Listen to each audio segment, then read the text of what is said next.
I'm back.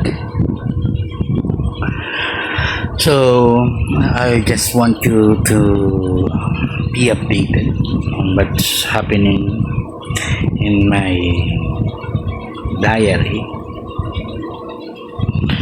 So what happened to my application? First, found ever. Siya yung pinili ko. Kasi yung sa Agility, medyo mababa yung bigay. So I decided to go with Found Ever.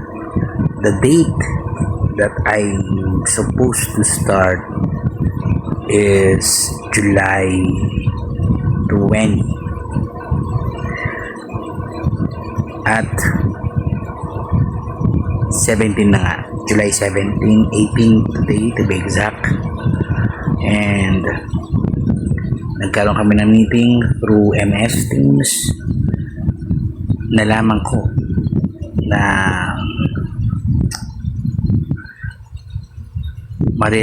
profile pala kami again. So this is my rise from healthcare to insurance. Now nasa customer service na yung account, which is gym daw. No problem for me kasi importante matuloy. So okay na ako kahit pa nagbago yung profile at bumaba yung bigayan. Compare sa Agility, mas mataas yung bigay ng Agility. So parang nakarma ako. Kakahabol ko sa mataas at kakahabol ko sa malapit. Eventually napunta ako sa malayo. Mas malayo sa Bridgetown dahil yung pinag-profilean ko is located sa Ortigas, Pasig. So, kasama na loob ko, ini-imagine ko paano ako magahe every day. Where na-realize ko na pumasok pala ako sa BGC before at ganun din yung biyahe, malayo. Kaso, doon ako tumutuloy before sa Las Piñas noon. Unlike today, andito ako ngayon sa London. And wala akong magawa kundi mag-sign ng contract. Harapin ang laban. And nag-try din akong mag-apply baka sakali. So online nakita ko HGS company pero kailangan on-site. Tinry ko yung habulin nyo sa GDP. Nag-message ako through email pero wala na ako na-receive na reply. Now nakakita ko sa AFNI. AFNI is my last resort dahil malapit siya sa akin pero pinatulan ko na. Bumagsak ako sa assessment, sa typing actually to be exact. Sa typing ko bumagsak. Sa Alorica, nag-try din ako pero nangyari, i-check pa daw yung eligibility kung rehireable lang tulad ko. I doubt it kasi nakaaway ko dati sa Alorica yung TL ko na medyo boyish at siya yung reason kaya ako hindi nagpatuloy doon. Now,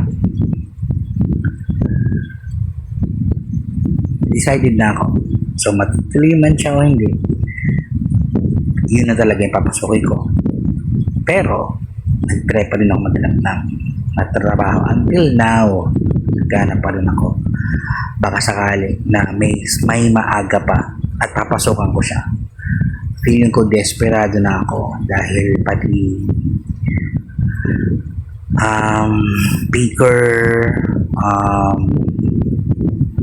Dicer, pinasahan ko ng curriculum vitae ko. At hindi ko alam. Kaya siguro ako dumating sa point na ganun dahil broke na ako. It's been how many months? 3?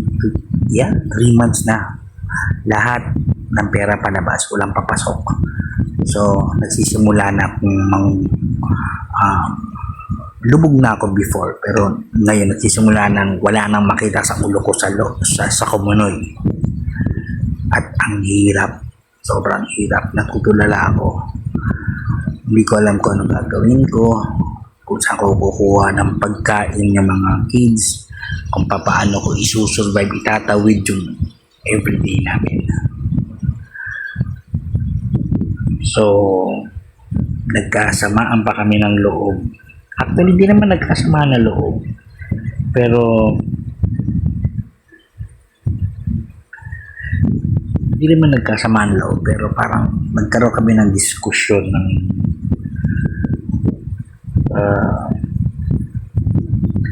ang panganay ko, si Josh. So, mapunta tayo sa Josh, sa kuya scenario. First, nasa loob pa lang ako ng games noon. Nag-uusap kami. Nagpaparamdam ako sa kanya na baka pwedeng turuan niya ako doon sa business niya. Pumapayag pa siya before. Dumating yung time na ito na nga, nawala na ako sa games. At good news, nagkaroon ng hiring sa kanila at napag-usapan nila na sa madaling salita, ayaw akong kasama ng anak ko sa trabaho. Na awkward din siya siguro, pero good news para sa kanya, if ever na hinire niya ako before, hinire niya ako noon, hindi lang kami first time na gano'n na sitwasyon. Maraming mas mag-aama na magkasama sa trabaho at ang boss ay yung anak. Wala namang problema sa akin kahit na siya yung maging amo at ako yung walang problema sa akin. Importante lang makatawid kami ng mag-aama ng mga maliliit na kapatid niya. Pero hindi niya ako tinanggap at pinantanan ko na siya sa point na yan. So ngayon, dahil sa wala nga akong trabaho, eto na, broke na ako. Masama yung loob ko dahil ayaw niya ako kasama. Pangalawa, disappointed ako dahil parang wala na siyang pakialam sa atin or sa amin. Kung may kainin kami sa loob ng isang araw. At masyado siyang nakafocus sa future niya, where he is living in present. Mahirap yan. Pero yes, I'm disappointed kasi iba yung household na kalalakihan ko at saka yung household na kalalakihan niya. So, hindi niya pwede kumpara yun dahil napakatino ng kinalakihan niya. Walang abuse, walang kung ano man. Feeling ko nga best friend ko pa siya noon hanggang sa nagbago siya. So, yun, masama yung loob ko sa kanya at sa mga kasama sa trabaho dahil siguro, isa na rin yun. May point yun. May factor yung mga kasama niya. Kaya hindi rin kami okay ngayon dahil sa mga iba't ibang point of view nila. Hindi ko pwedeng ilagay na mas bata sila, pero nag-iisip sila, pero hindi ako ganun kasi mag-isip. Alam ko na paano mag-isip si kuya. So yeah, I'm very disappointed. Yun nga, sa sobrang desperado ko, parang kahit ano ina-applyan ko na.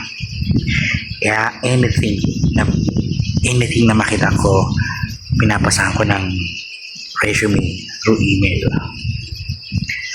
So, what's coming now for me? What's coming now for me is yung cellphone na to.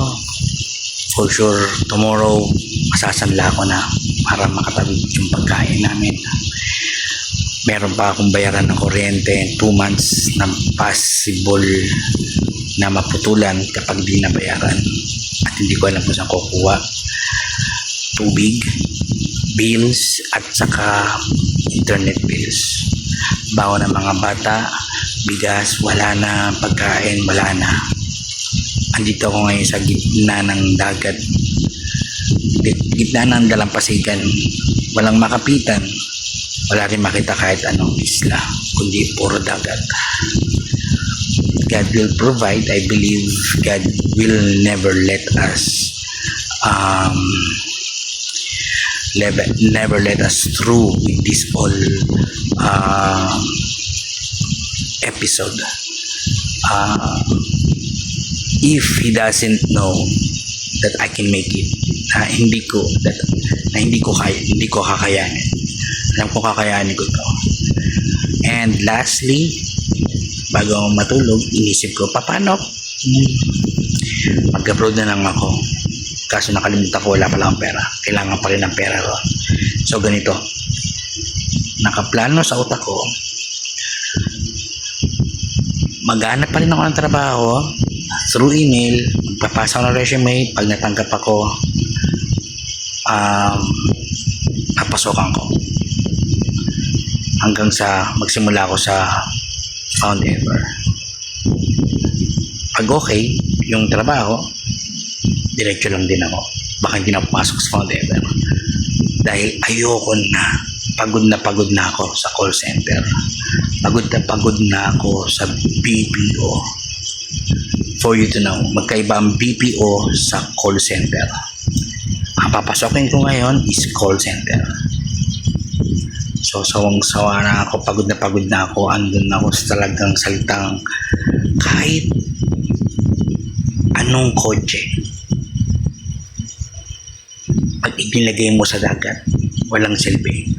Kahit kahit gaano kamahal na yate, pag inilagay mo sa EDSA, hindi aandar, walang silbi.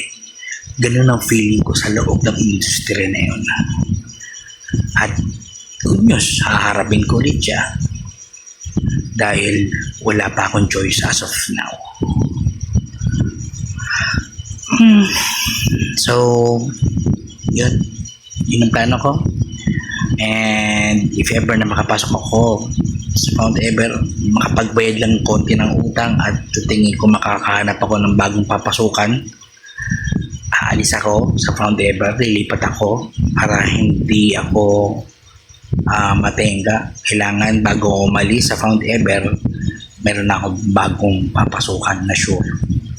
And kapag nakalipat na ako na medyo malapit at nakabuelo na ulit ako, nabayaran ko na lahat ng utak ko, mag-abroad ako. I have to prove something.